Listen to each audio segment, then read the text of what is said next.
జమ్మూ కాశ్మీర్లోని పహల్గాంలో జరిగిన ఉగ్రదాడిపై దేశవ్యాప్తంగా తీవ్ర ఆందోళన వ్యక్తమవుతోంది.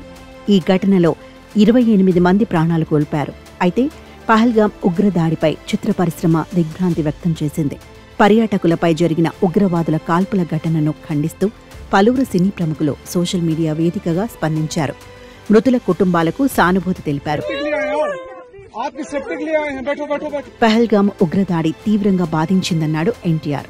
ఇలాంటి ఘటనలకు మన సమాజంలో స్థానం లేదని, బాధిత కుటుంబాలను చూస్తుంటే గుండె బరువెక్కుతోందన్నాడు.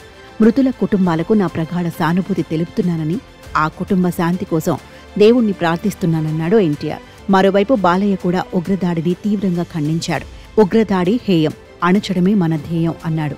వికృత చర్యలపై విక్రమిద్దాం, కశ్మీరం మనదై సదా, పోరాడదాం పద, అసువులు బాసిన అమాయక పౌరులందరికీ నా అశ్రు నివాళి అంటూ రాసుకొచ్చాడు బాలయ్య.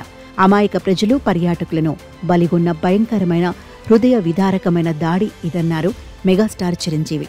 ఘటన జరిగిన తీరు గురించి తెలుసుకుంటుంటే మనసు వికలమైంది. క్షమించరాని క్రూరమైన చర్య ఇదే.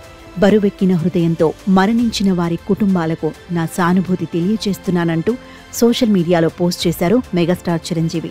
పహల్గాం దాడి ఘటన తీవ్రంగా కలిచివేసిందన్నారు AP deputy CM Pawan Kalyan. మృతుల కుటుంబాలకు ప్రగాఢ సానుభూతి. ఇలాంటి క్లిష్ట పరిస్థితుల్లో ఒక్కటిగా నిలబడదాం. ఇలాంటి దాడుల ద్వారా దేశ ఐక్యతను విచ్ఛిన్నం చేయలేరని చెప్పారు. మన సాయుధ దళాలపై తనకు పూర్తి నమ్మకం ఉందని, కలిసికట్టుగా ఈ కష్టకాలాన్ని అధిగమిద్దామంటూ పవన్ కళ్యాణ్ రాసుకొచ్చారు. ఇలా ఒక్కొక్కరుగా టాలీవుడ్ సినీ ప్రముఖులు పహల్గాం ఉగ్రదాడి ఘటనపై తమ విచారం వ్యక్తం చేశారు.